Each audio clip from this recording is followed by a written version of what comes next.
আলহামদুলিল্লাহ। আসছে সামনে আমাদের ঈদুল আজহা।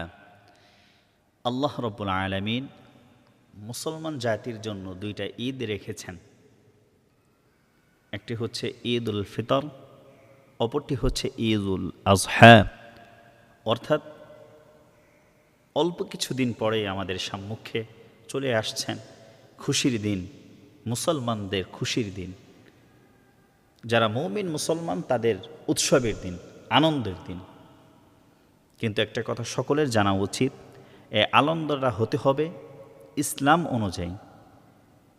এই আনন্দটা হতে হবে রাসূল সাল্লাল্লাহু আলাইহি ওয়াসাল্লামের সুন্নাহ অনুযায়ী। যেমন আনন্দ করেছেন রাসূল সাল্লাল্লাহু আলাইহি ওয়াসাল্লাম, যেমন আনন্দ করেছেন সাহাবায়ে কেরাম, এটা যাতে করে ইসলাম বিরোধী কোনো আনন্দ না হয়। এজন্য আসুন সকলে মিলে ঈদুল আজহাকে পালন করি রাসূল সাল্লাল্লাহু আলাইহি ওয়াসাল্লাম যেভাবে পালন করেছেন। এই ঈদুল আজহার দিনে কিছু সুন্নাহ রয়েছে, ঈদের দিনে কিছু সুন্নাহ রয়েছে।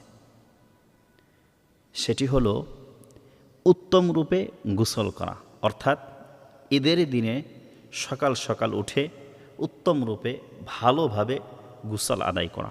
এটা রাসূল আরবি সাল্লাল্লাহু আলাইহি ওয়াসাল্লামের সুন্নাহ সমূহের মধ্যে একটি। রাসূল সাল্লাল্লাহু আলাইহি ওয়াসাল্লাম ঈদুল আজহার দিনে সকাল সকাল উঠে গোসল করতেন। 2, সুগন্ধি ব্যবহার করা। রাসূল সাল্লাল্লাহু আলাইহি ওয়াসাল্লাম ঈদুল আজহার দিনে সুগন্ধি ব্যবহার করতেন, আতর ব্যবহার করতেন।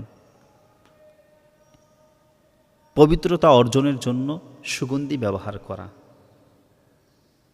3, উত্তম পোশাক পরিধান করা। অর্থাৎ আপনার যে পোশাকগুলো রয়েছে ওই পোশাকের মধ্যে যে পোশাকটা সর্বোত্তম ওই পোশাকটা পরিধান করা। 4,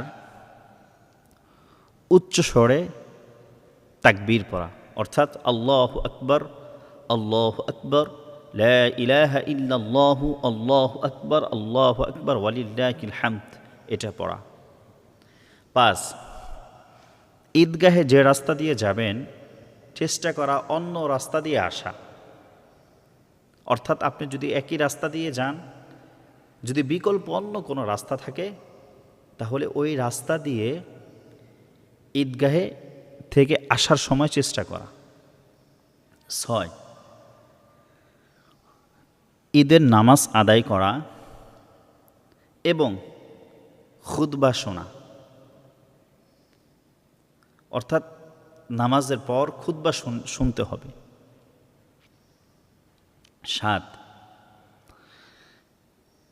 আপনি যে ঈদুল আজহার দিনে খানা খাবেন, অর্থাৎ যারা কুরবানি দিবেন তারা কুরবানির গোশত দ্বারা খাবার শুরু করা।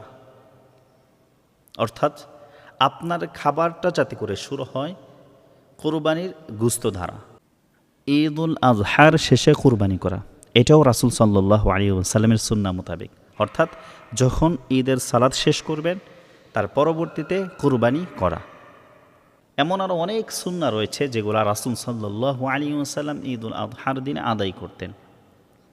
আল্লাহ রাব্বুল আলামিন আমাদের সকলকে রাসূল সাল্লাল্লাহু আলাইহি ওয়াসাল্লামের সুন্নাহ মোতাবেক জীবন যাপন করার জন্য তৌফিক দান করুক, আর ঈদুল আজহার সুন্নাতগুলো মানার জন্য তৌফিক দান করুক।